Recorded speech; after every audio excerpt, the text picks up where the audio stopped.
नमस्कार, जेल के media news के आज के अंक में आपका स्वागत है। मैं हूं ईशा बांबा। आइए नजर डालते हैं खास खबरों पर। बढ़ते हैं सबसे पहले हेडलाइंस की ओर। जम्मू कश्मीर के उपराज्यपाल मनोज सिन्हा ने अंतर्राष्ट्रीय पर्यावरण दिवस के मौके पर आयोजित कार्यक्रम में लिया भाग। पर्यावरण को बताया विश्व समुदाय के लिए महत्वपूर्ण। SRO 43 के तहत नौकरी मुहैया करवाए जाने की मांग को लेकर युवाओं ने किया सरकार के खिलाफ जोरदार प्रदर्शन। All parties joint action committee Ramban ने जिला विकास आयुक्त के माध्यम से डिलिमिटेशन कमीशन को सौंपा ज्ञापन में सुझावों और आपत्तियों के बारे में करवाया गया अवगत। और पर्यटन स्थल सनासर का ट्यूलिप गार्डन ट्यूलिप के फूलों से हुआ गुलजार, कर रहा है सभी को अपनी ओर आकर्षित।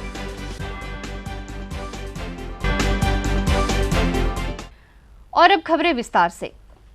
आज अंतर्राष्ट्रीय पर्यावरण दिवस मनाया जा रहा है। Convention centre canal road Jammu में आय वन विभाग द्वारा कार्यक्रम का आयोजन किया गया, जिसमें जम्मू कश्मीर के उपराज्यपाल मनोज सिन्हा मुख्य अतिथि के तौर पर उपस्थित रहे।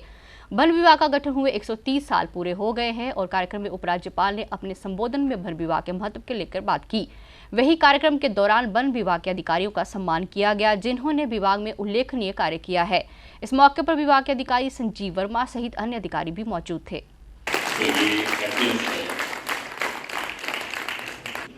आज के समारोह के डॉक्टर मोहित गेहरा जी से जंगला सतत उपज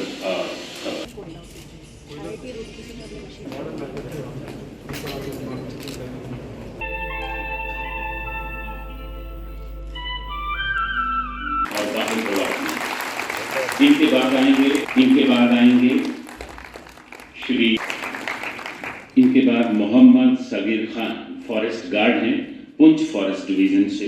फॉरेस्ट लैंड थी अराई बीट उनको डिसमेंटल। मित्रों, इसमें कोई शक नहीं है कि घर बनाने से लेकर रोजमर्रा के जीवन यापन से संबंधित हर काम, चाहे पानी पी रहे हैं, खाना खा रहे हैं या फिर बीमार पड़ने पर दवा ले रहे हैं, सब में कहीं न कहीं फॉरेस्ट का अंश जुड़ा हुआ है।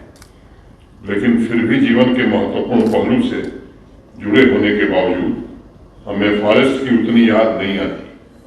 आज हमें ये सोचने की आवश्यकता है कि सस्टेनेबल फॉरेस्ट मैनेजमेंट पर किस तरह से काम किया जाए और उसके संसाधनों का सही उपयोग करके किस प्रकार से क्लाइमेट चेंज का मुकाबला करने की एक व्यवस्था बनाई जाए, ताकि भविष्य में जो पीढ़ियां आने वाली हैं उन्हें एक समृद्ध और स्वस्थ वातावरण उपलब्ध हो सके। इसके लिए सबसे पहली बात हमें समझनी होगी कि पृथ्वी के प्राकृतिक संसाधनों पर हमारा अस्थायी अधिकार नहीं, बल्कि टेम्पररी है और इसलिए इसका अंधाधुंध इस्तेमाल करने से पहले ये जरूर विचार करना आवश्यक होगा कि इसके बिना शायद एक दिन भी जीना असंभव हो जाए। बेल्जियम के जाने माने एक लेखक है राइटर मॉरिस, उन्होंने लिखा है कि अगर कभी मधुमक्खी पृथ्वी से गायब हो गई तो समझिए कि इंसानों के पास जीवित रहने के लिए बस 4-5 दिन बचेंगे। मुझे लगता है मॉरिस लोगों को डरा नहीं रहे, हाँ, लेकिन आगाह जरूर कर रहे हैं कि हवा, पानी, जंगल और जानवर को बचाने की कवायद दरअसल इंसान को बचाने की ही जद्दोजहद है। जब कुछ महीने पहले हर गांव हरियाली का कार्यक्रम शुरू हुआ था तो किसी अखबार ने टिप्पणी की थी कि इससे एनवायरनमेंट दुरुस्त होगा। मैं समझता हूं कि फॉरेस्ट का यह सिर्फ एक पहलू है। दरअसल फॉरेस्ट कवर और मजबूत फॉरेस्ट का इकोसिस्टम गरीबी उन्मूलन, रोजगार में वृद्धि और सतत विकास के लक्ष्यों की प्राप्ति में भी अत्यंत महत्वपूर्ण भूमिका निभाते हैं। विभाग ने लगभग 60 ट्रैक रूट्स को भी संचालित किया है। ये टूरिज्म को बढ़ावा देने में आने वाले वर्षों में एक बहुत उपयोगी साबित होंगे। वन से जल, जल से जीवन के सिद्धांतों को केंद्र में रखते हुए वन्य क्षेत्रों के बाहर भी लगभग 3000 से ज़्यादा तालाबों, झरनों और झीलों को ज़रूरत अनुसार पुनः विकसित एवं पुनर्जीवित किया जा रहा है। इस कार्य को अमल में लाने के लिए विभागीय राशि के अलावा मुख्यतः मनरेगा के तहत कन्वर्जेंस की प्रणाली का उपयोग किया जा रहा है। कन्वर्जेंस की प्रणाली को उपयोग में लाने के लिए विभाग ने वृक्षारोपण, फायर लाइन्स, जल स्रोतों का विकास व संरक्षण, वनों में ब्राइडल पाथ इत्यादि को विकसित करने के लिए एक महत्वाकांक्षी पहलकदमी की है। इससे जनमानस तो लाभान्वित होंगे ही, विभाग और नागरिकों का रिश्ता भी और सुदृढ़ होगा। तवी पुल पर आज SRO 43 एस्पिरेंट्स ने आज अपनी मांगों को लेकर प्रदर्शन किया। प्रदर्शन कर रहे युवा सरकार से मांग कर रहे थे कि सरकार 43 के तहत उन्हें नौकरी मुहैया करवाए। प्रदर्शन के दौरान बड़ी तादाद में युवा मौजूद थे।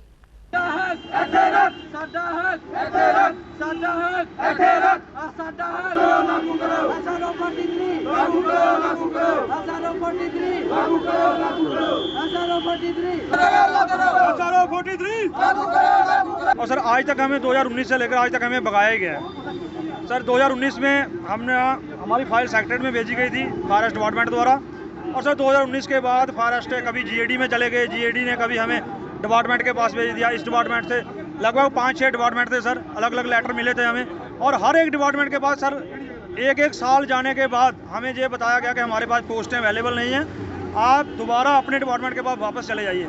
जब हम अपने डिपार्टमेंट के पास चले गए सर, तो हमारे डिपार्टमेंट ने कहा आप सेक्रेटरीट में वापस चले जाइए।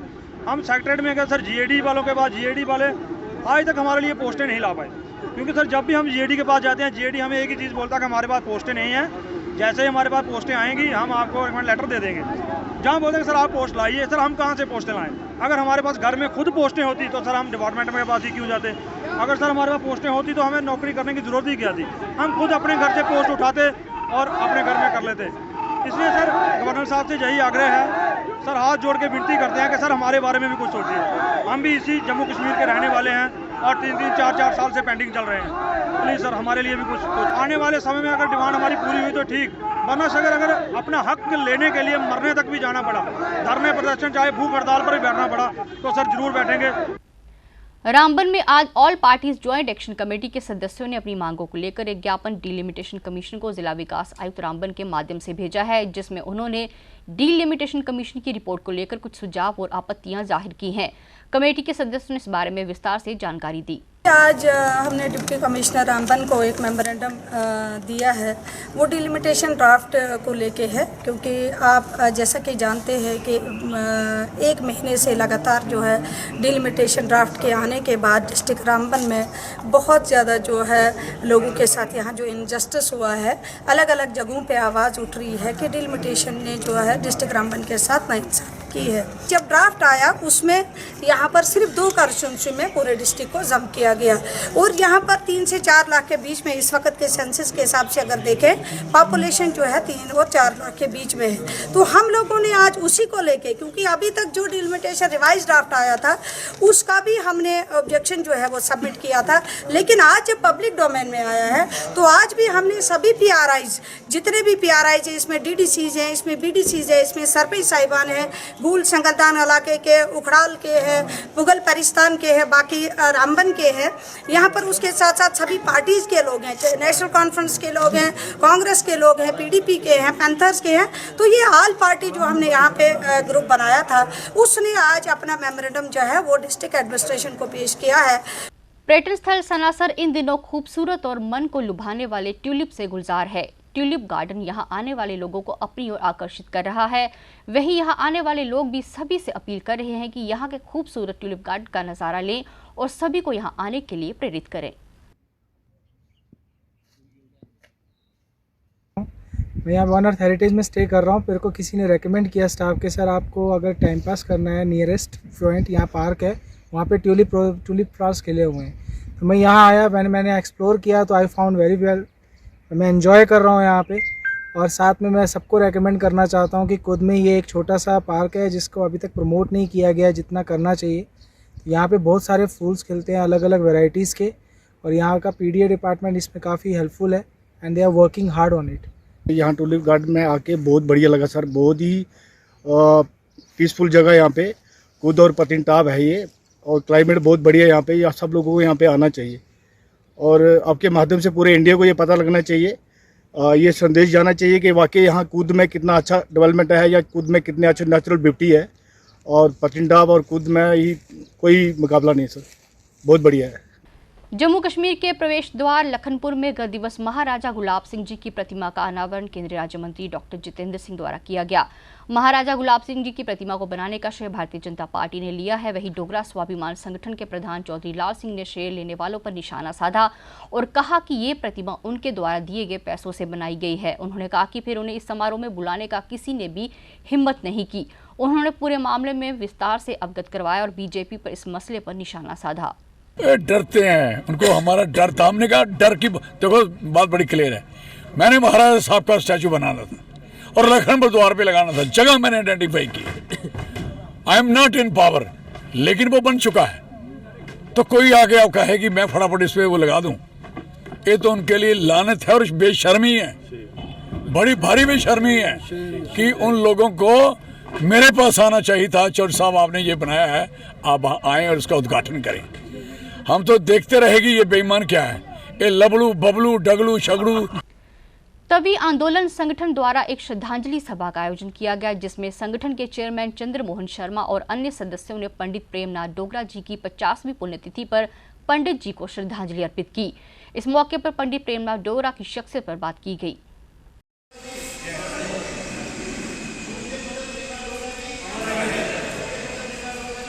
और हम सब बड़ी श्रद्धा से उनका स्मरण कर रहे हैं और मन मन से धन्यवाद भी कर रहे हैं। तो उनकी वजह से आज हमको ये दिन देखने को मिला है कि जब पूरी तरह लोकतंत्र यहाँ स्थापित हो चुका है। वो धारा 370 के कारण जो यहाँ पे अनदेखी और अपमान हमारा होता था और हमारे साथ अन्याय होता था, वो समाप्त हो गया है। धारा 335 ए भी खाली 35 ए भी समाप्त हो गई है।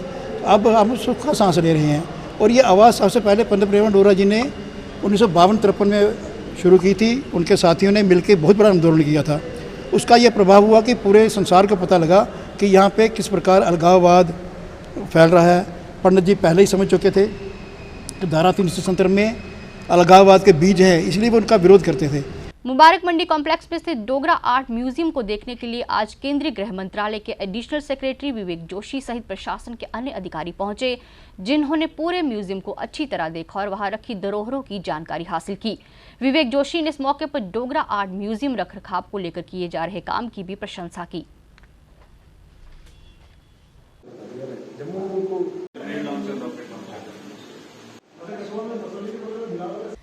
साधना टॉप टंगमर्ग इलाके में बर्फ के आए एवलांच की चपेट में एक टाटा सुमो आ गई, जिसमें 7 लोग सवार थे। एवलांच के कारण टाटा सुमो खाई में गिर गई। इस घटना की सूचना जैसे ही सेना के जवानों को मिली तो उन्होंने फौरन सभी लोगों को सुरक्षित खाई से बाहर निकाला और उन्हें अस्पताल पहुंचाया। सेना के इस कार्य की हर कोई प्रशंसा कर रहा है। हमारे संवाददाता ने इस सिलसिले में विस्तार से जानकारी भी दी। चाहे जंग का मैदान हो या लाइन ऑफ कंट्रोल की हिफाजत करना हो या वैली में टेररिज्म को काउंटर करना हो, जम्मू कश्मीर पुलिस और इंडियन आर्मी हमेशा फ्रंट लाइन पे रहती है। आज तकरीबन दोपहर के टाइम पे साधना टॉप के ऊपर एक टाटा सोमू को एवलांच ने हिट किया, जिसके नतीजे में टाटा सोमू जो थी वो एक खाई में जा गिरी। मेरे पीछे वाला ये जो आप एरिया देख रहे हैं, यहाँ पे वो टाटा सोमू आके फंस चुकी थी, जिसमें 7 लोग जो थे वो इंजर्ड हो गए थे। जम्मू कश्मीर पुलिस और इंडियन आर्मी को जैसे ही इत्तला मिली कि एक एवलांच ने जो है वो टाटा सोमू को हिट किया हुआ है, जम्मू कश्मीर पुलिस और इंडियन आर्मी ने अपनी रेस्क्यू टीम भेज के उन लोगों को यहाँ से रेस्क्यू किया और लोगों ने जम के जम्मू कश्मीर पुलिस और इंडियन आर्मी की तारीफ की। आप भी हमें नीचे कमेंट बॉक्स में ज़रूर बताइए कि आपका हमारे इन अनसंग हीरोज़ के बारे में क्या कहना है। ओल्ड पेंशन स्कीम जारी करने की मांग को लेकर राजौरी में आज टीचर्स फेडरेशन के सदस्यों ने शांतिपूर्वक प्रदर्शन किया और सरकार से मांग की कि उनके हक में ये मांग पूरी की जाए। कि 2010 के बाद जो गवर्नमेंट ने जो न्यू एम्प्लॉइज हैं इनको पेंशन से वहाँ रखा है, वो पेंशन नहीं दे रहे। ऐसे ये हमारे कॉन्स्टिट्यूशन में लिखा है कि हमें इक्वल राइट्स होना चाहिए। अगर 2010 के पहले जो एम्प्लॉइज हैं वो और न्यू जो एम्प्लॉइज हैं वो तो हैं तो बराबर इसी कंट्री में रहने वाले हैं, तो न्यू जो एम्प्लॉइज हैं उनको क्यों पेंशन नहीं दी? जो हमारे यहाँ मुलाजम जितने भी अलग अलग महकमा जात में काम कर रहे हैं उनके साथ बहुत बड़ी नाइंसाफ़ी है हम इसके खिलाफ लड़ाई लड़ने की एक मुहिम जो है वो छेड़ रहे हैं और ये मुहिम जो है ऑल इंडिया लेवल पे की जा रही है, जिसकी सरबराही हमारे नेशनल कन्वीनर भूपिंदर सिंह जी कर रहे हैं। राजौरी में पहाड़ी भाषी लोगों द्वारा एक दिवसीय सम्मेलन का आयोजन किया गया, जिसमें पहाड़ी लोगों को एसटी का स्टेटस दिए जाने को लेकर बात की गई।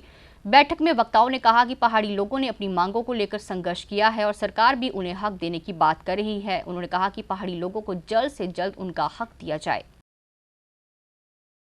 और ये डांगरी ब्लॉक और डूंगरी ब्लॉक 2 ब्लॉकों का प्रोग्राम था, जिसमें करीब 600-700 लोग की स्ट्रेंथ थी और बड़े अच्छे ढंग से ये प्रोग्राम हुआ और यहाँ बड़ा लोगों ने जगजदी का मुजाहरा किया और पूरा दिन लोग बैठे रहे और प्रोग्राम देखते रहे और हमने लोगों को विश्वास दिलाया इस बात का कि अब हमें पूरा यकीन है ऊपर वाले के घर में कि अब हमें पहाड़ी शेड्यूल ट्राइब जो है वो जल्दी मिलेगा।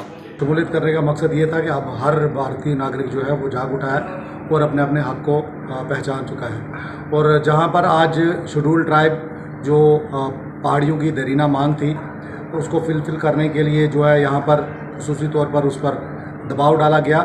वहीं पर लोगों ने ये भी आज आश्वासन दिया है कि अगर यूनियन गवर्नमेंट जो है पहाड़ियों की देरीना मांग को पूरा करेगी तो पहाड़ी भी जो है वो पीछे नहीं रहेंगे, वो भी यूनियन गवर्नमेंट की जो कसौटी है उस पर खरा उतरेगी। लोगों से एक डिटेल डेलिब्रेशन हुई है और मुझे लगता है कि आने वाले दौर के अंदर या आने वाले दिनों के अंदर जो भी लोगों को पहाड़ी ट्राइब एसटी फोरम की तरफ से कहा जाएगा, खासकर डिफरेंट प्रोग्राम्स के मुतालिक, तो वो जो है वो शाना बशाना हमारे साथ खड़े रहेंगे। उन्होंने हमें अपना जो है वो भरोसा दिया, आश्वासन दिया है और हमें ये यकीन है कि हमारी जो ये जद्दोजहद है आने वाले दिनों के अंदर जल्द से जल्द जो है वो पहाड़ियों को जो है खुशखबरी मिलेगी और शेड्यूल ट्राइब का जो है वो दर्जा हमें जल्द से जल्द मिलेगा। देहाती ब्राह्मण सभा भवन के निर्माण के लिए सांसद युगल किशोर शर्मा ने 25 लाख रुपए उपलब्ध करवाए। इसके लिए संगठन के प्रधान श्यामलाल सडोत्रा ने इसके लिए सांसद का आभार व्यक्त किया। श्यामलाल सडोत्रा ने इस मौके पर सभा के प्रधान पद के हुए चुनाव को लेकर गलत करार दिया। अपना परिचय देते हुए मैं श्यामलाल सडोत्रा, देहाती ब्राह्मण सभा का प्रधान, और आज इन्होंने दोबारा मुझे रिपीट किया है। मेरे चेयरमैन बनारसी दास जी ने, मास्टर जी ने और सर्व समिति थे, इन्होंने दोबारा रिपीट किया है। मैं सभी का तहे दिल से शुक्रिया अदा करता हूं कि जो समाज में जो भी त्रुटि हैं उनको दूर करने की कोशिश करूंगा और मैं अपने तन मन धन से पूरी ईमानदारी से अपने समाज की पूरी सेवा करूंगा। साथ में मैं आपके माध्यम से बता देना चाहता हूं, शुक्रवार हमें एमपी साहब युगल किशोर शर्मा जी ने बुलाया था समागम में, जो उन्होंने हमारे साथ वायदा किया था भगवान परशुराम कम्युनिटी हॉल के लिए मैं 30 लाख रुपए दूंगा। कल जब मेरे सभी देहाती ब्राह्मण सभा के अहदेदारान, मेरे बनारसी दास जी, कुलदीप जी, सभी गए थे उनके पास। उन्होंने कहा कि 25 लाख का ये डीओ लेटर आप ले जाओ, उसके बाद आप एस्टीमेट बनाओ कम्युनिटी हॉल का। एस्टीमेट में कोई परेशानी आएगी हम आपकी पूरी हेल्प करेंगे। एस्टीमेट में अगर 40 लाख रुपया लगेगा तो 15 लाख का हम वो डीओ लेटर दे देंगे।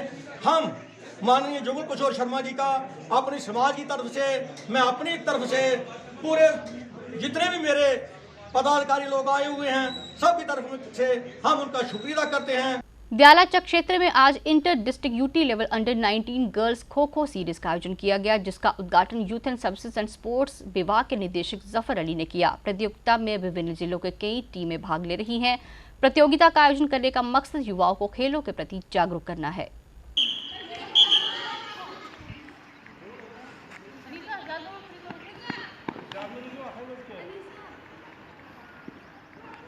खो खो गर्ल्स टीम के साथ यहाँ कंटीजेंट इंचार्ज आई हूँ कठुआ डिस्ट्रिक्ट में, और यहाँ आके हमें बहुत ही अच्छा लग रहा है। बच्चों को अच्छा एक्सपीरियंस मिल रहा है, हर एक टीम के साथ इंटरेक्ट करने का मौका मिल रहा है। बहुत सारी टीमें यहाँ पे आई हैं, आई गेस 19 टीम्स यहाँ पे आई हुई है, और यहाँ पे बहुत अच्छा लग रहा है। हमें यहाँ पे कुछ घर की कमी महसूस नहीं हो रही है। यहाँ पर हम यहाँ पर मतलब यहाँ का खाना, यहाँ का रहन सहन बहुत अच्छा लग रहा है। यहाँ पर हम मतलब सारे फैमिली की तरह रह रहे हैं, सारे हमसे मतलब नए नए दोस्त बना रहे हैं, जिससे हमें बहुत ज़्यादा अच्छा लग रहा है। और खाने का प्लस मतलब खाना में हर दिन नई नई वैरायटीज़ मिलती है, प्लस हमें यहाँ पे ग्राउंड कोचेस सारे मतलब बहुत फ्रेंडली और मतलब हेल्पफुल है, भी बहुत अच्छा है। और यहाँ पे अलग अलग डिस्ट्रिक्ट के बच्चे आए, हमें उनसे इंटरेक्ट करने का मौका मिल रहा है। घर वाली मतलब वो हमें याद वगैरह नहीं आ रही, बहुत अच्छा माहौल है यहाँ का। तो अगर नेक्स्ट टाइम मुझे मौका मिलेगा कठुआ डिस्ट्रिक्ट आने का, खेलने का, तो मैं वो चांस मिस नहीं करूँगी। मढ़ इलाके में आज गुरु रविदास जी का 645वां प्रकाश उत्सव धूमधाम के साथ मनाया गया। इस मौके पर स्वामी श्री श्री 108 गुरुदीप गिरी जी महाराज खास तौर पर मौजूद थे, जिन्होंने अपने प्रवचनों से संगत को निहाल किया। वरिष्ठ नेता विजय लोखंडे ने कार्यक्रम के दौरान उपस्थित लोगों को प्रकाश उत्सव की मुबारकबाद दी। सामाजिक लड़ाई लड़ी है और समाज की बेहतरी वास्ते, तरक्की वास्ते, समाज की इकट्ठा करने वास्ते उन्हें उस वेला जिदोजहद करिए, समाज की इस लायक बनाया कि समाज अपने पैरों पर आप खुद खड़ा है। और मैं भी गल रखना चाहता कि ऐसे रूहानी ताकतें की बदौलत कबीर जी महाराज, गुरु नानक जी, ज्ञानी जी महाराज और बाकी जड़े संत महापुरुष है, अपने वक्त के अनुसार उन्हें सारे इस जिदोजहद अपनी तरफ पूरी कोशिश करिए समाज की एक प्लेटफॉर्म पर इकट्ठा किया। अज जो मुकाम आया, अज जो हालात बने ना,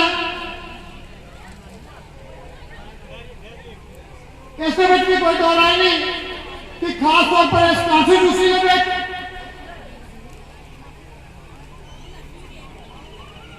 हर वर्ग के लोगों में आपस में भाईचारा,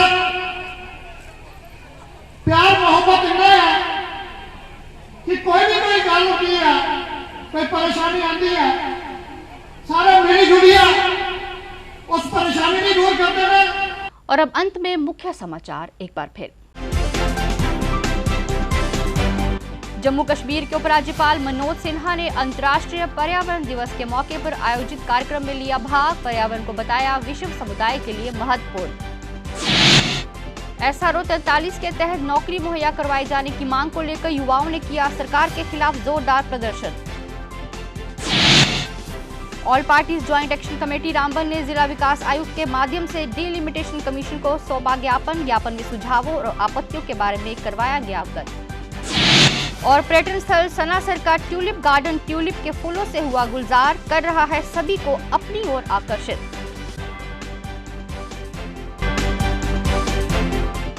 इसके साथ ही JLK मीडिया न्यूज का आज का अंक समाप्त हुआ। इजाजत दीजिए, नमस्कार।